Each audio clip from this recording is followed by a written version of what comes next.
Welcome to Spirit, Purpose, and Energy. I'm JJ Flazanes, your host, and thank you for downloading today's show. The time has come. It is now available for you to get for free if you are interested in the Invisible Fitness Formula, 5 Secrets to Release Weight and End Body Shame book. You can go to jjflazanes.com/book. Again, jjflazanes.com/book if you'd like your free copy of the Invisible Fitness Formula, 5 Secrets to Release Weight and End Body Shame. Today's show is an interview of me by Mr. Lou Diamond on his show called Thrive Loud. And Lou and I have a great conversation. It's actually 2 shows put into one. We first had a conversation about all the things that I do in an invisible fitness, mind, body, soul kind of way. And then he was intrigued by astrology. And so we talked about having him and having me do another show where I would read his astrology for his listeners. And then we ended up doing both of those, and then he put them on the same show. So it's a little bit longer format than you're used to here because it's really 2 shows combined into one. And I left it on for those of you that have done your chart, those of you that have done your charts at my events. Definitely, I would say it's a great thing to have handy so that in case you share some of the same planets that he does, when I'm doing his reading at the end, you can hear how it may be applying to you as well. All right. So I want you to check out Thrive Loud with Lou Diamond. He's a business coach. And for those of you that want to start a business or grow a business or have a business, he's definitely somebody for you to check out and follow and subscribe to his show, Thrive Loud. So I hope you enjoy today's show. It's time to take an inside look at those that are taking their lives, their businesses, and their passions to the next level. Get ready to thrive loud with Lou Diamond. Hey, Thrive Loud listeners, Lou Diamond here. We have an amazing episode today with JJ Flazanes. We have a great interview where she talks about all the amazing things that she does from a spiritual world, from the physical, personal training that she does, and a lot of the things and how she lives each and every day in her life and why she is an inspiring person to so many. And then in the show, we discussed a little bit about one of her passions and expertise, which is her ability to do astrological readings. And in the interview, we discussed that we would come back and eventually have her do a reading. And we then went back and did that. So we tacked that on at the end of the interview. So listen to the interview with JJ, and then at the end, check out her reading of me. Pretty interesting. For those that listen to me, those that know me very well, I think you'll truly appreciate all the things that she came up with. Truly enjoy this great episode with JJ Flazanes. Welcome, everyone, to another episode of Thrive Loud with Lou Diamond, connecting you to the most inspiring and amazing people that are thriving each and every day. Today on Thrive Loud, we bring you an empowerment strategist and host of the Fit to Love podcast show. She is on a mission to transform the meaning of the word fitness to include not just the state of a person's physical body, but also the emotional, mental, and spiritual factors which affect a person's overall well-being. She's a friend and fan of the Thrive Loud family and someone that you are just going to be inspired by. Thrive Loud listeners, JJ Flazanes. JJ, how are you today? Lou, I'm fabulous. Thank you for having me.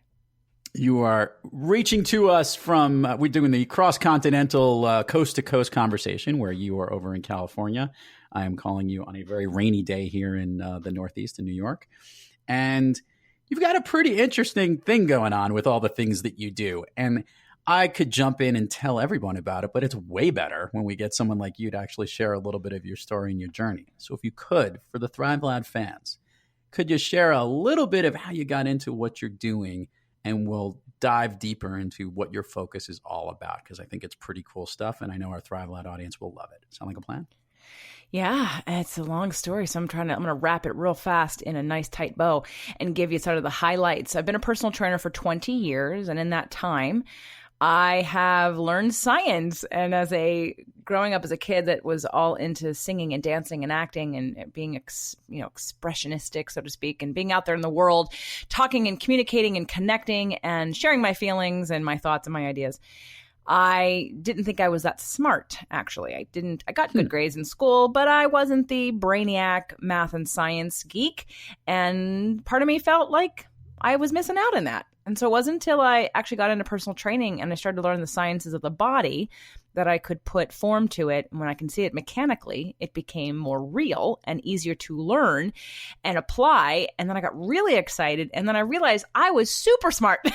so pat on the back there. No, but seriously, I learned a lot of science and I had to like take a step back and go, wow, I really get this. And I really started to uncover and unravel what my brain's what my capabilities were in that science realm. I was always good in the emotional realm and communication realm, but not necessarily science. So here we are, I'm a personal trainer. I'm actually learning science and I'm helping people apply the science to their body through exercise and diet and learning biochemistry and physiology and anatomy and physics.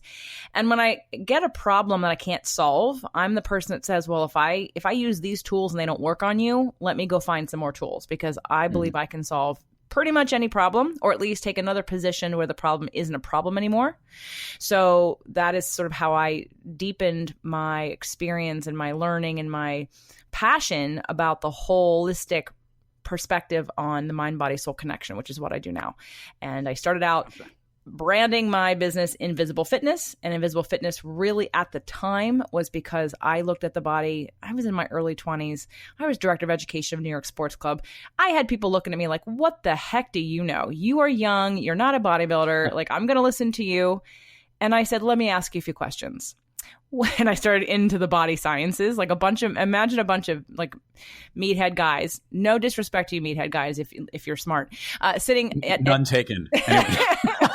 Sitting at, well, I don't mean to be, I have so many personal trainer friends who are very smart and the people that I learned from were very smart. But if you looked at them, you would think, bodybuilder, juicer, not that smart. But there are those people out there. But I was in a room full of guys who had been training or athletes, and they just assumed because they were big muscular guys that they knew something. And science isn't because you know it. And just because you work out, just because you're athletic, just because you lost 100 pounds doesn't mean you know anything about science and how to apply it to different circumstances. So I just asked a few very simple, basic questions about the body, and then no one had any answers. And I quickly established that there was room to grow here. And so from that point on, Invisible Fitness really was, when I look at a body, I look at joints, I look at what you're doing to your joints because you have the ability to wear them down or to protect them every step you take.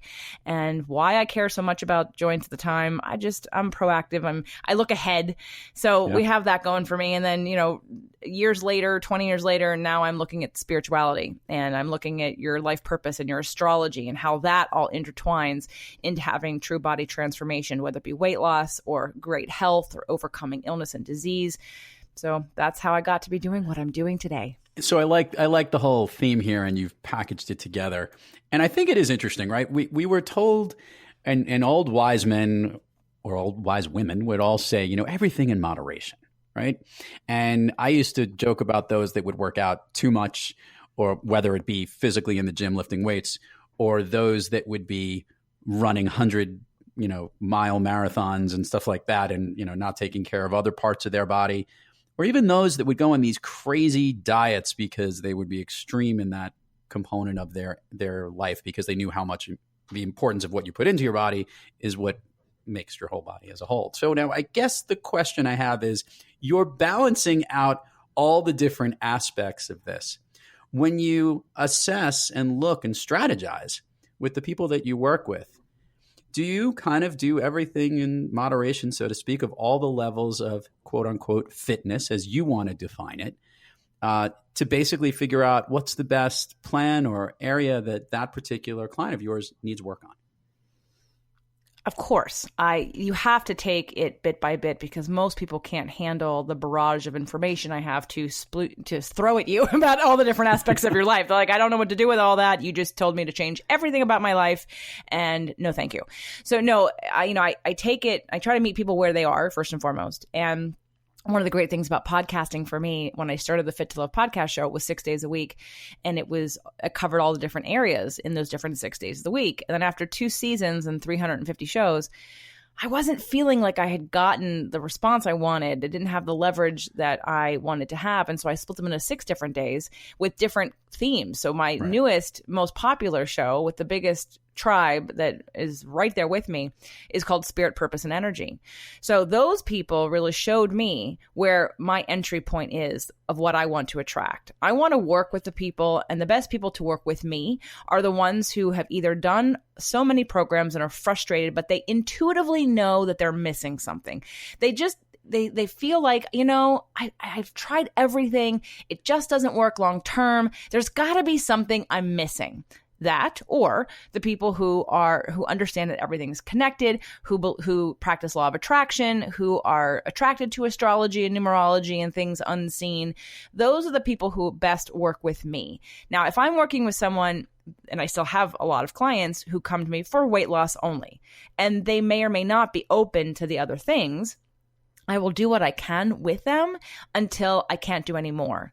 And that's where it's up to the person and their consciousness level to assess and realize that things outside of their comfort zone may be what actually sabotages their success long term. So if someone's unwilling to walk a path that I'm going to lead them down, then I'm not going to work with them. But I try to be and meet people where they are as best I can and give them bite-sized things to work with so that it's not overwhelming.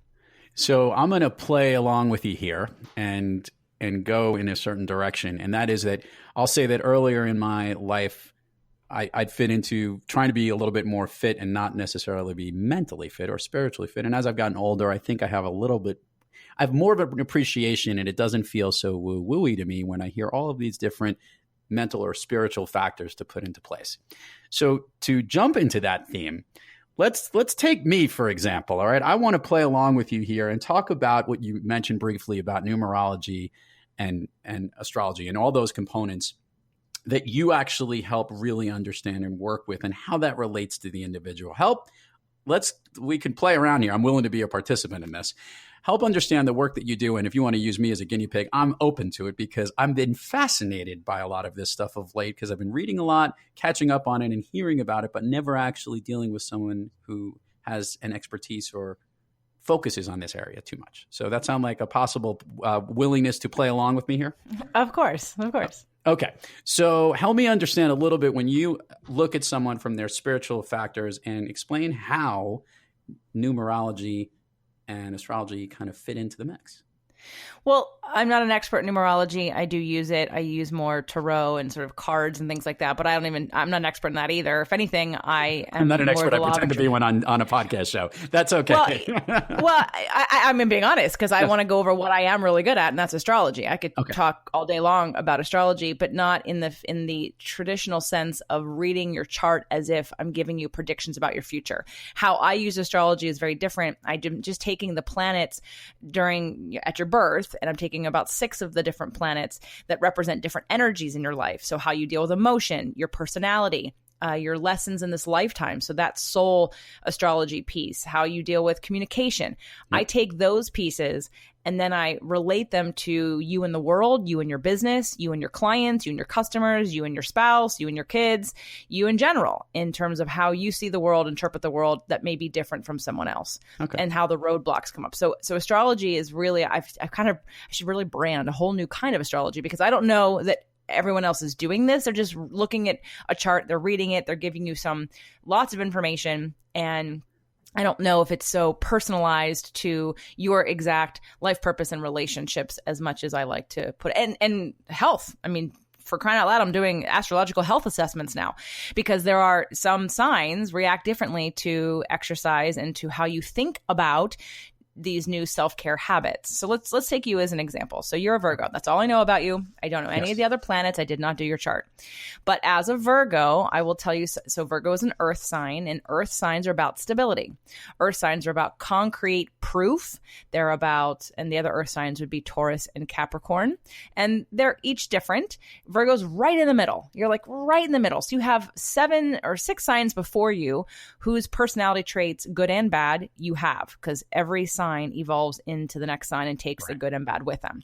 So you're right in the middle, and you're often called the virgin. I would also call you the perfectionistic. Virgos tend to want to do things the right way. So they find themselves wanting to follow something step by step, the way they're told. They want to get approval. They're doing it right. And sometimes get a little too caught up in doing it right. That would be the downside. Another downside would be in not trusting or getting outside your comfort. I mean, Virgos really don't like comfort zones. Or like comfort zones and don't want to be pushed outside of them because it doesn't make sense. It feels too risky. Virgos are very positive compared to Capricorns and even Tauruses. So I would say you're the most positive of the 3 earth signs, generally speaking. There are some OCD qualities about Virgos that can manifest. It doesn't have to be your stuff, although sometimes it is. People who are very ultra neat and like things to be in a certain order. It could be in the way you process stuff. It could be in the way that you want things done, like literally in the right way. Like you're a rule follower and you don't like things, and you don't like when people don't follow the rules, and it just bothers you because it feels wrong. And so there's a line in the sand sometimes about absolute rights and absolute wrongs. Virgo, when in certain other placements, are stubborn, very, very stubborn, and do not change. And I could say this about all earth signs, but Virgos specifically, especially in your moon sign, Virgos generally don't change unless, like, you have to manifest something that forces you to change. But the fun thing is you're conscious of it. You'll say, oh yeah, I understand that. Oh, I get that concept, but you don't do anything about it. You don't actually do it because you are so habitual in nature that you have your pattern and your habit and your schedule and the way that you do things. And it's really hard to break that unless you have other planets that are in fire signs or air or water signs. All right. So I'm going to put the pause button for just a second and say, with all this information that you have, how do you utilize this information in helping to work with the clients that you work with? Because I think it's interesting. Is it to set a baseline? Because some of the things you said actually do relate to what I am, and some of them don't, but that's, without knowing too much about it. What I've always wanted to know, and I bet our Thrive Loud listeners would as well, look, we get that based on what the world and what the universe was like at the time that you came into the planet, some of that component affects who you are. But it doesn't affect everything that you are. So how do you balance these different spiritual or astrological factors into your work? Okay, so let's take relationships for a second. So in my chart, my Venus is in Aries. Aries, the first of the signs. Aries is the pioneer. They're usually a little bit arrogant. They're usually very full of energy. They usually like to get things done. They are the least developed signs. They are called the infant for that reason. And the rest of my chart is very what I call third stage, all of the most developed planets in each one of the elements.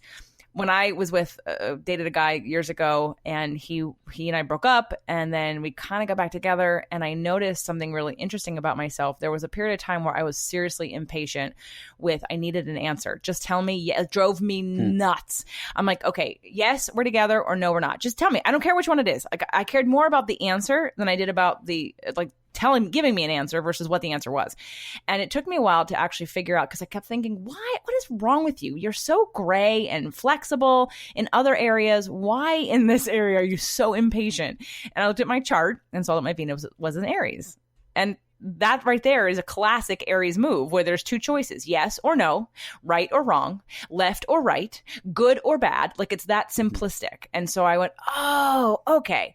So it gives you information to work with. So if this shows up for you in your relationships, it's great for you to understand and know about yourself, because it gives you tools in which to either accept and adjust, accept and explain, or find how to balance with your partner or somebody else so they understand how you think, and you better understand that there's not something wrong with you. That's just how you're built. And it's not an excuse for bad behavior. It just means that your first impulse might be this.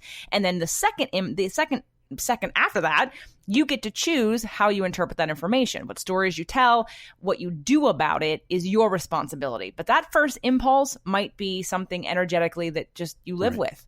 And knowing that at least validates you. So that's in a relationship situation.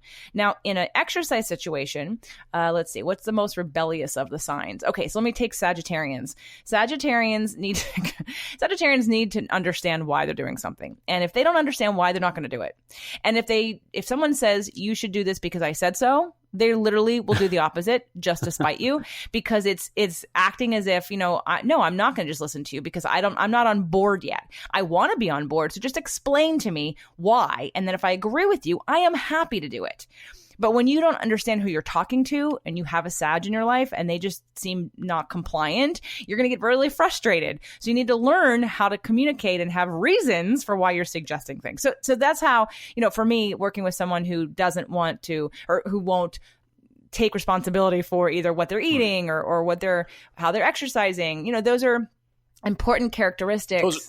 Yeah.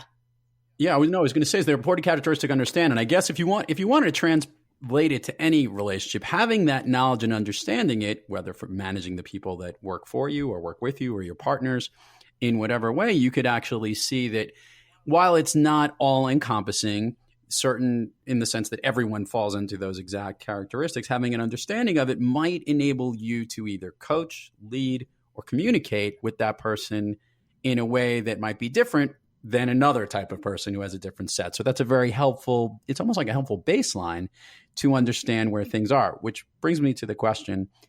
There are people, I'm sure, that you've coached and looked at these different factors, but they might not have fit into a lot of those descriptions. How often does that happen versus not? Well, astrology is just one tool. Right. I'm using love languages. I'm using, their belief systems. I'm using their birth order. I'm using their everything. I'm just taking everything from you and I'm putting it in a big mix and I'm saying, okay, how does this all connect or align?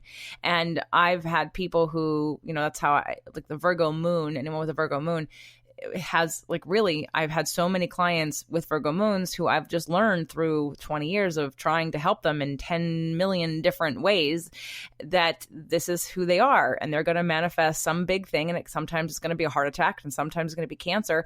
And that's the way they're going to learn. And through that work, I've learned not to take it personally because there's nothing else I can do because I've literally tried everything. So at this point, this becomes about their comfort zone. So when looking at, yes, some of these things fit. But again, like I said, I only know that you're a Virgo. If I knew what your moon is, I could tell you a lot more that was probably more specific. But nonetheless, whether it fits or not, whether someone believes it or not, sometimes I just use it and I don't tell you because it's about my ability to communicate in a way that you understand. It's about you being able to hear and get what you need in the way that you're going to receive it. And I use these tools to figure out the best way to do that.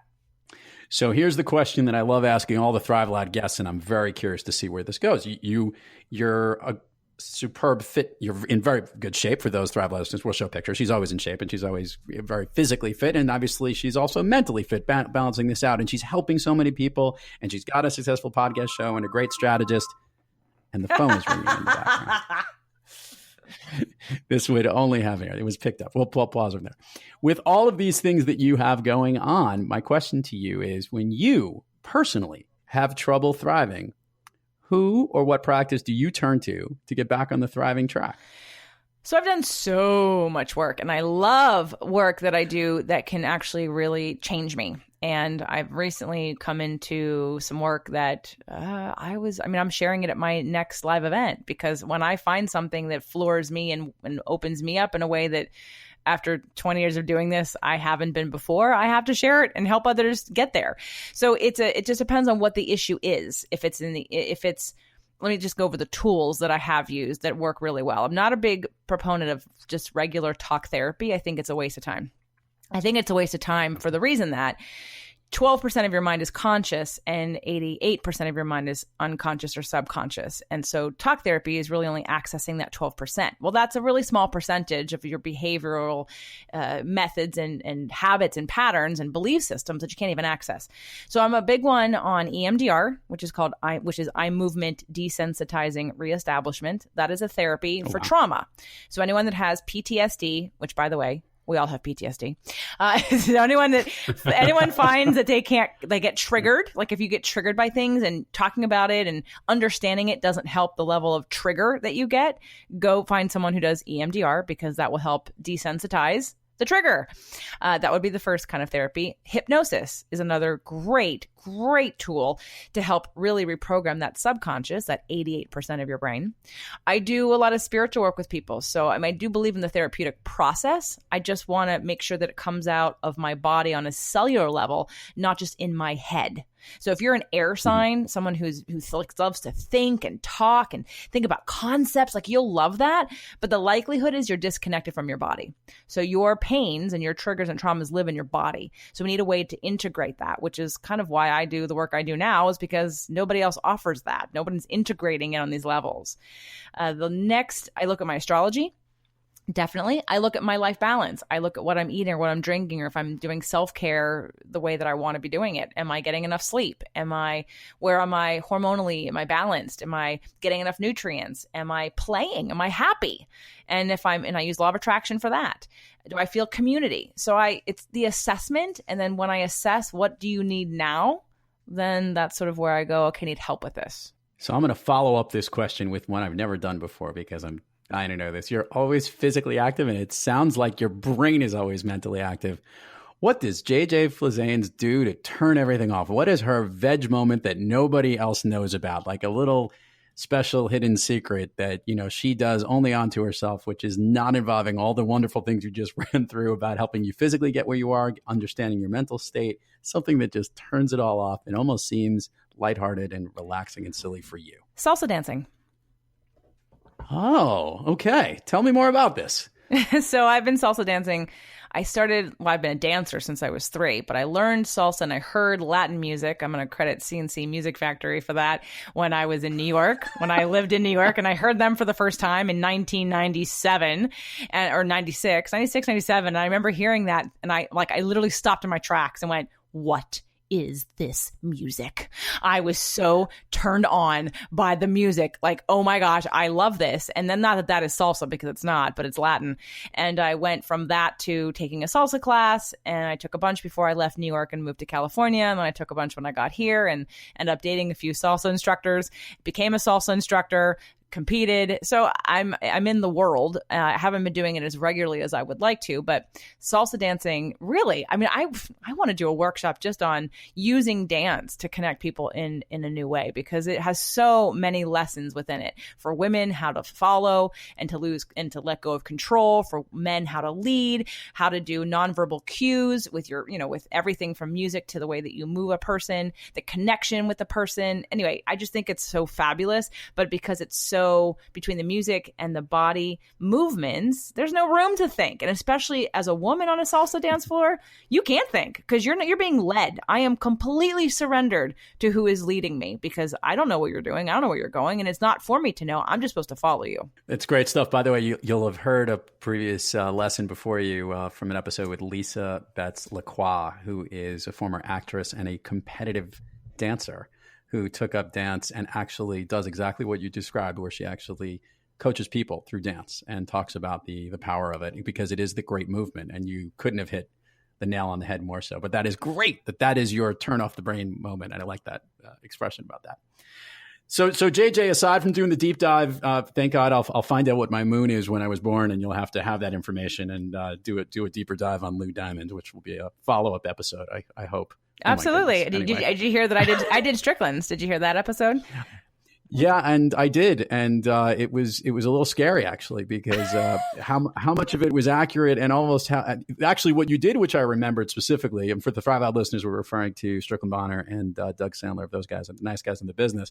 You did the whole piece on Strickland, specifically on how he relates to his work partner in Doug. And I thought that was spectacular, that component of how they can get along together, which was really interesting. So, yes, maybe that'll be a follow-up episode for Thrive Loud, and we'll have some fun with it. That'll be fun. I'm game for that. Good. JJ, let's do all the admin stuff here. Give me all the places people can find you, all the websites, podcasts, links, places you want to send them. We can list it all in the show notes, but it comes better straight from you.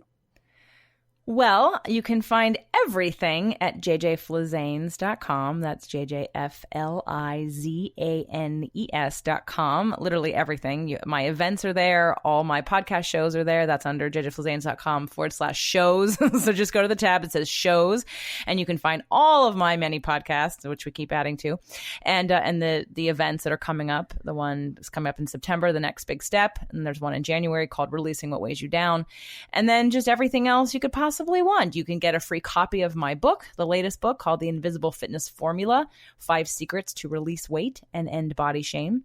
And that is also at jjflizanes.com/gift. But you could just go to, there's a bar there. It says free tools and resources. So just jjflizanes.com will take care of everything. And give the date again for that September promotion so we could put it out there because that's coming up real soon. September 20th through the 23rd in Los Angeles, called The Next Big Step. It's about breaking through the next level for you and in relationships, money, business, happiness, definitely physical and weight related and aging related. So it's really like, where in your life are you stopping yourself from going to where you think you can have a better life? Awesome. I got 2 more questions for you here. We're going to finish off here with the standard Thrive Loud question, which is, JJ Flizanes, what is your all-time favorite movie? I have to say The Princess Bride. Oh, I love The Princess Bride. I do too. I mean, there's so many things I love about it, and it's just so fun. I mean, I can quote so many different lines from that movie, Andre the Giant. Like, anytime I'm in a crowd of people, I go, "Everybody move!" And I just wonder, does anybody know what I'm quoting? I mean, when I say that, but I think it every time I'm in a crowd and I want to say, "Everybody move!" But that's just my own little joke in my head. So I love Princess Bride. I think it's super fun. The 2 lines on top of that I love in that movie is obviously inconceivable, which is said over and over and over again. And when the sword fight is taking place on the stairs and all the levels, and they're both smiling, and he goes, "I am also left-handed." I'm also not left-handed, to be correct. Just great stuff within that movie. And actually, if you are interested, there's a phenomenal documentary on the life of Andre the Giant, and they do a lot of features about that movie in there. I did see parts of that, although I haven't watched it from start to finish, and I would like to. That man drank more wine than you could ever possibly imagine in your entire life. He was just such a, large giant of a human being. It was quite an interesting thing. But anyway, the follow-up question that I was going to ask, which would be, I guess, a bonus one here. With all of the podcasts that you are on or involved with, what has been your favorite part about podcasting? Is it the interesting guests you have on the program, sharing the absolute topics that you talk about, or learning something new? I started podcasting as a way for me to catalog all the things I wanted to share that my current clients might not have cared about. And it was also a way for me to test how the world wanted me to show up. I have all these different things I'm interested in, all these things I think are really a part of a balanced living, part of transforming your everything, relationship, body, life. And I'm not sure which one I need to follow. So let me put it out there and see what happens. And when I rebranded everything and separated the 6-day-a-week show into 6 shows, it was a very clear spirit, purpose, and energy, which is the law of attraction spirituality show, was it. And the great thing about that, what I love about how this all happened, was it was a validation that I wouldn't have given myself. It really propelled me into a new space where at my last event, I stood in front of a room full of people, all who came from my podcast, who came from all over the country to come to the event. And I literally said to them, "I'm not an expert in law of attraction." And they all screamed at me, "Yes, you are." And I thought, okay. So it really gave me permission because people are responding. I get fan mail every day. I get amazing stories about how the show is changing people's lives and how grateful they are to have found it, how they share it with everyone they know. And it's not because I need the validation as a person. What I find really fun is that this has changed my life. And so I just want to share it with others. And I love that it's making a difference in other people's lives. And now they're sharing it with others.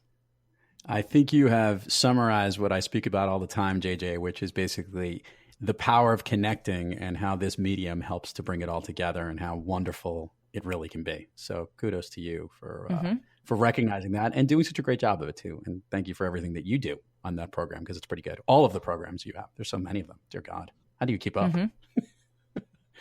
JJ Plazanes, thank you so much. Thank you so much for coming on Thrive Loud.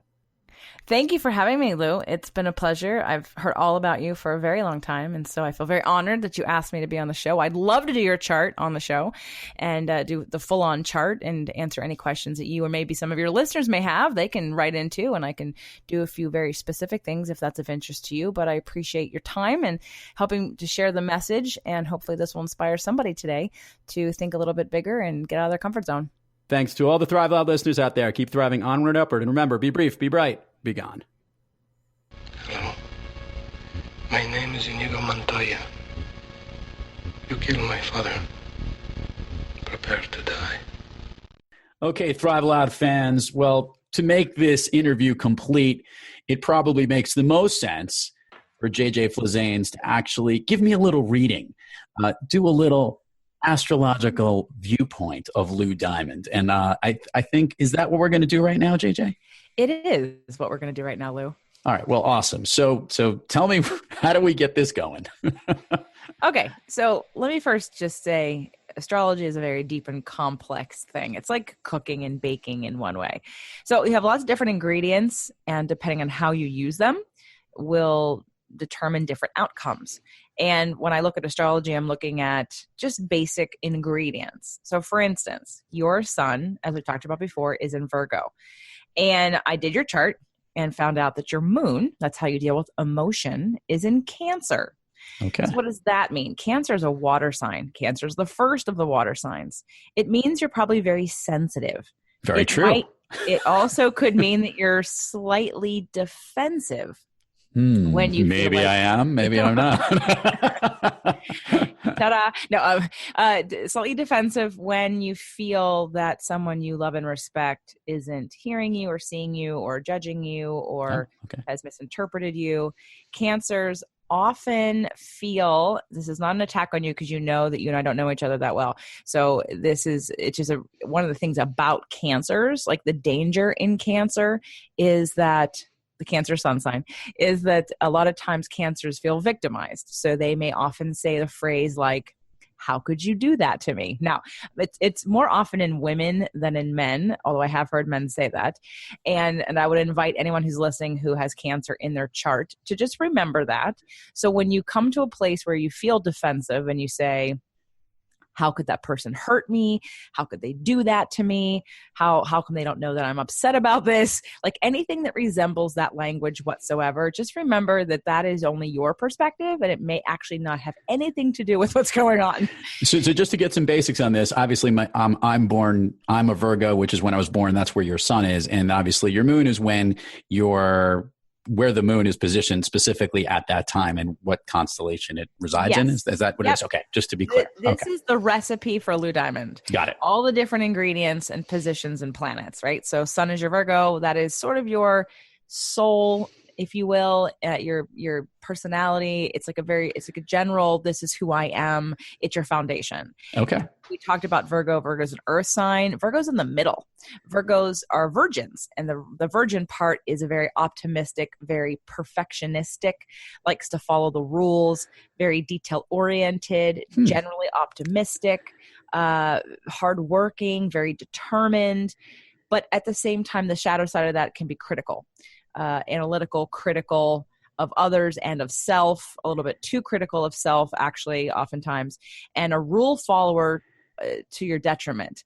Like if there's a right way to do something, it's almost like you throw the baby out with the bathwater because you're going to follow the directions the way they're written in the exact order for the point of following it correctly, versus that might not be what's necessary, but because Virgos tend to be more perfectionistic, want to do the right thing. Like that's it. That's a value of a Virgo, is to do it right and to be seen and perceived as doing it right. There's a myriad of IKEA furniture that's been put together in the correct order that it should have. Oh, I don't doubt it. I don't doubt it. And there's probably no leftover screws. Never. No. Right. Exactly. And you actually have Virgo in a couple different placements. You have Virgo in your Mercury, which could indicate that you're super smart.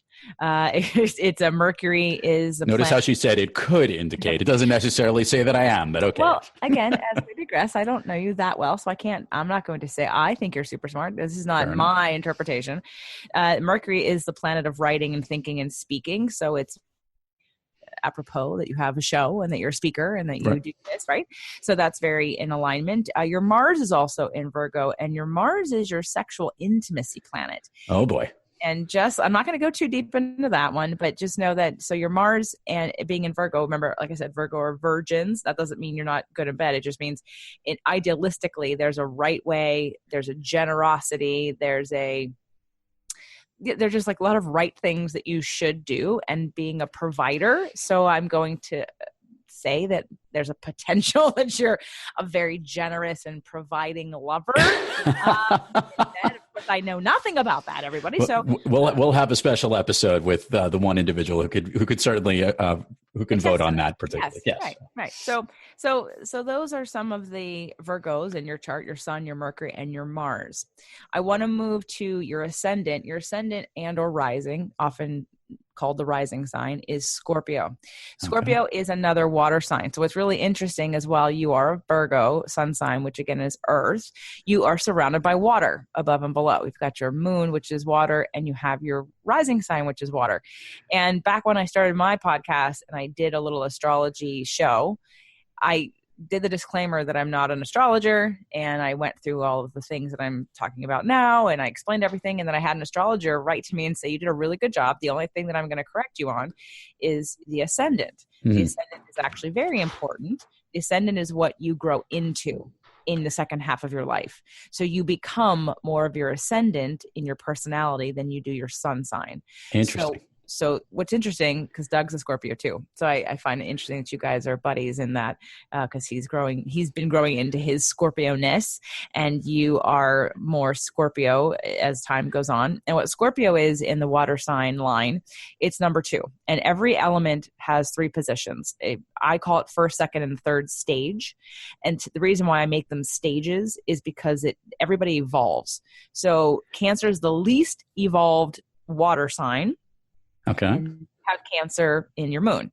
So just remember that when dealing with your emotions, that your propensity, your tendency is to think of like a 5-year-old or a 10-year-old. Like, I'm not trying to make it sound bad, but in terms of, you don't have as many layers of processing. So it's a little bit more innocent in ways, which is why I said in the beginning, a little bit potentially defensive at first. Okay. And can be a little bit victimized in saying that, but Cancers are very, very generous and loving and attentive, and are great parents, and are great homebodies, and also love to travel, which is funny, and love to cook. So there's a lot of really great, interesting things about Cancers. So water signs are awesome because you're in touch with your feelings. Your Scorpio, now that's the middle water sign. And the difference between Scorpio and Cancer is Scorpio gets into the second stage, a little bit more developed, a little bit older on that sort of soul level. And Scorpios are watchers. So they sit back and they observe. They're very careful with their emotions. Cancers, not so much. Cancers are not careful. And Pisces are not very careful. Scorpios, however, will protect themselves by assessing a situation from afar, and will sort of sit back and be a part of the crowd, but watch, learn, and study, and only be vulnerable, and only share, and only show what's important to you after you've identified and analyzed that you're safe in the situation. So very fascinating. So that would be the one that I would say probably is the least representative of me, but interesting to hear those different pieces. You are growing into this though. So Maybe. I'm not done with Scorpios, because Scorpio is also the most sexual sign. Oh boy. Scorpio is also the most sexual sign. Okay.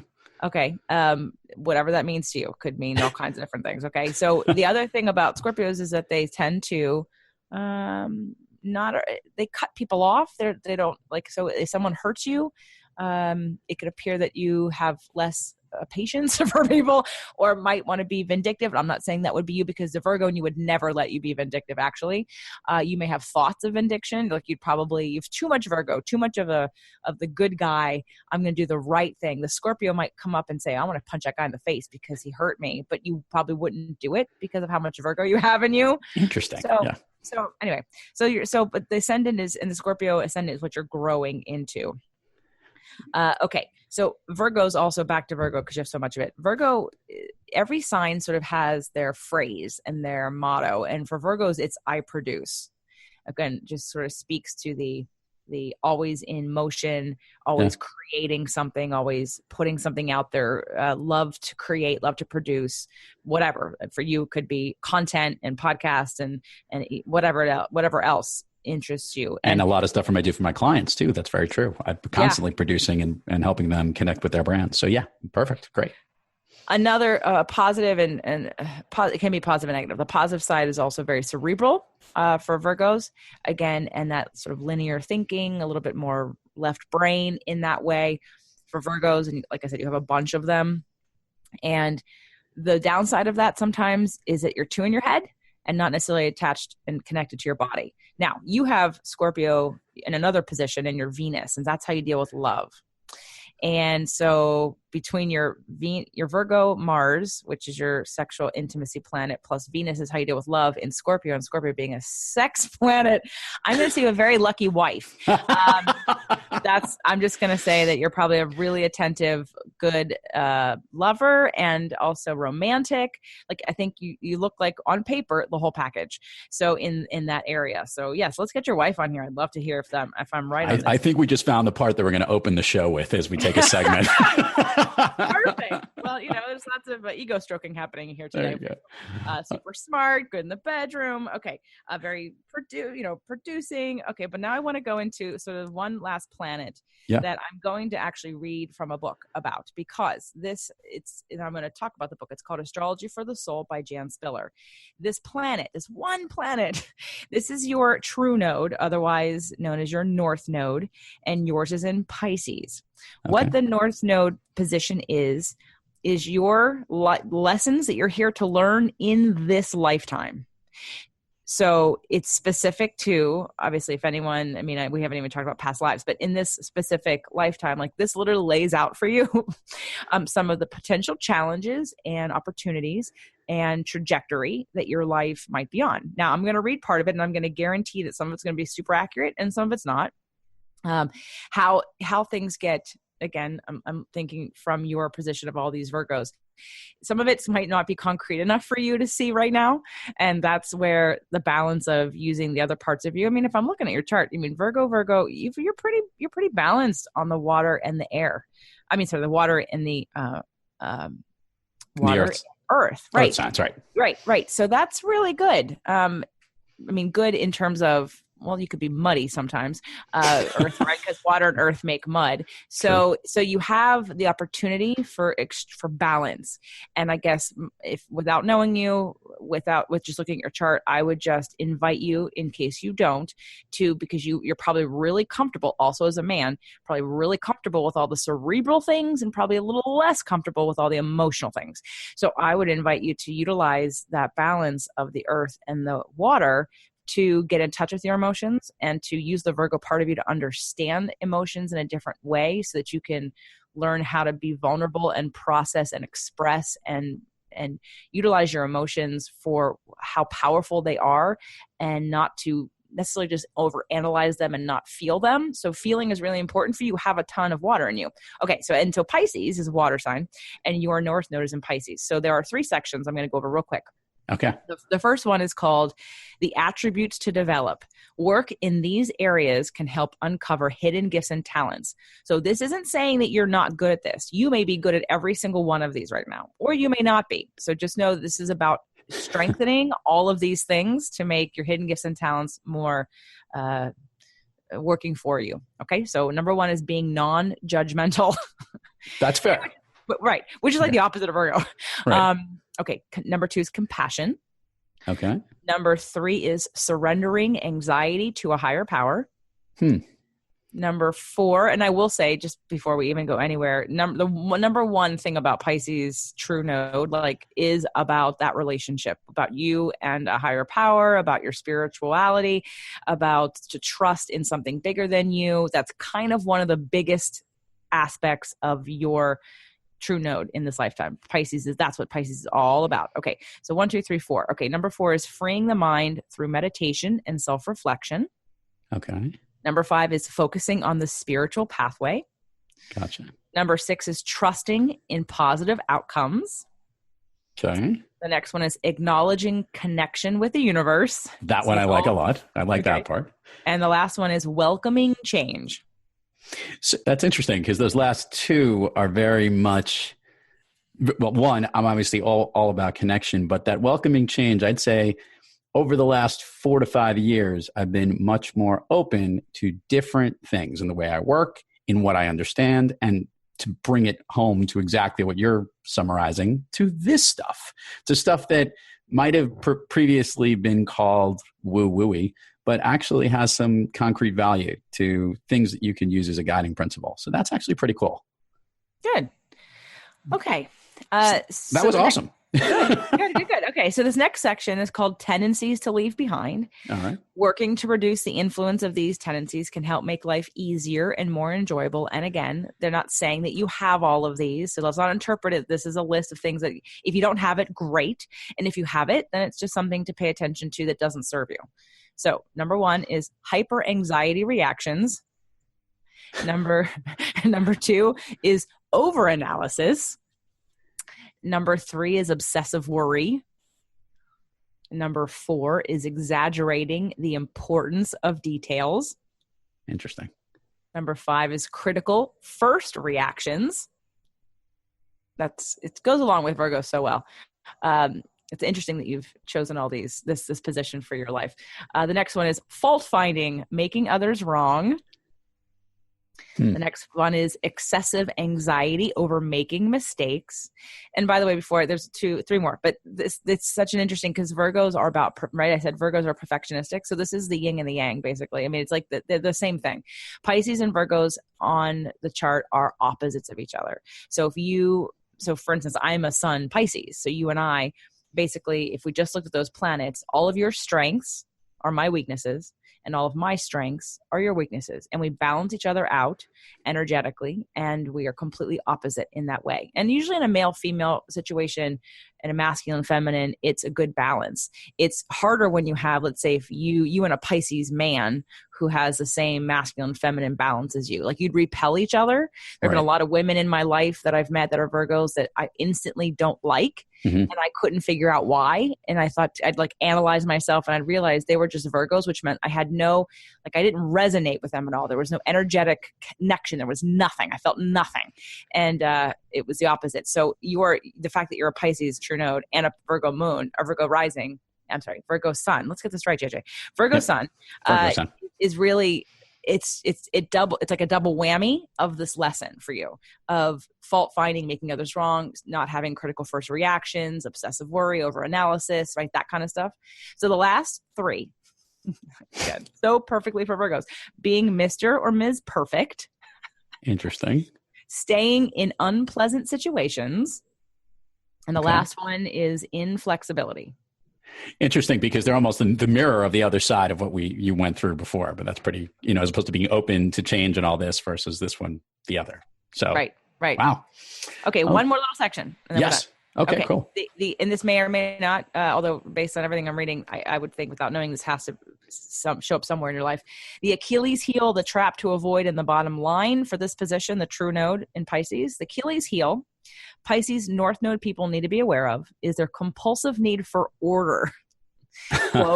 Quote, my survival depends on everything being in order according to my view of how life ought to be and how others ought to behave. And it can lead them into a trap of unending search for perfection. So I'm going to stop there because it really, again, there's more to this, but I just want to give you the brief overview with the focus being on your sort of lessons in this lifetime of your true node in Pisces, the Virgo sun that you have and how that plays out, and the balance that you have with the water and the earth, which can work really well for you when you utilize both sides for their positives. So let's get this in quick summary. I've got a good well balance across the board. It could get muddy. I'm dynamite in the sack and I'm brilliant. That's all I took out of all this. There you go. It's however you want to interpret it. So see, you're going to think her reading was perfect because look at all these things that were said about me. Of course, I'm going to say this was good, but I'm just playing. I know. But on a, so how much of that felt accurate? A lot of it. Look, all kidding aside, a lot of those things they talked about, the qualities of what Virgo are, hit home. Some were not, but I've always, one of the things that I think is great about all this stuff, and it like getting any lessons or goals, right? I've always said, well, if you read someone's horoscope each day, I'd be like, dude, that can apply to anybody or can go in any direction. But I also think it's what people, if you understand what their core is and what they're about and where they can change and adapt, I think that's the perspective that you're providing that's actually kind of neat. And it's almost like you're given a script to try to do something in life or whatever it is, or you're given a playbook, like these are all the different things, but it's not sticking to them word by word. It's utilizing them as a base and then kind of adapting them into something else. I think that's true about all these different things that you can learn. And interestingly, that whole part about seeking a higher power and or trying to go into the parts about meditation, that stuff to me has been something that I've always been curious about. I think curiosity has been something that's led me to this show, and being able to communicate with all this and to take all this information in has certainly led to a more willingness to be open to try new things. And I think for anyone who's listening, whether this is just my little analysis here on me, which we got to thank JJ for and giving this to me, it's go have it, check it out yourself and see how it relates to you and how it can actually help you with all the things that you do well. So that's kind of a neat thing. I think that's what's great about this. So we got to thank JJ for this, right? This is awesome. You're welcome. Well, let me tell you how to best utilize this. So that Please was do. just a very short overview. Where I think astrology is most powerful is using it in sort of getting your goals met or how to communicate or in relationships. So if you're having an issue, let's say I do an astrological health analysis. If we're looking at what's the right program for me, how should I be working if someone's not able to lose weight or they don't get motivated for exercise or they have poor self-care or whatever. It's looking at how to interpret things, what things to choose that are more in your energy that makes sense to you. It's how I could communicate with you. Like all my clients, I do their charts just so that I know how to talk to them. Right. Because I understand what they value and I'll know who I can talk to in an emotional way and who I need to explain things in a scientific way to. I can make recommendations to people who, for you as a Virgo, if I gave you a list of things to do in the order in which I wanted you to do them, you do them because that's how you're built. But if I give someone who's a Cancer, who has a lot more water in them, that they're going to look at me and say, no way, I'm not going to follow that. Like, I don't feel like it. So astrology is really a great bridge between people in terms of understanding who works for you, understanding your partner, understanding your children, understanding how you interpret information.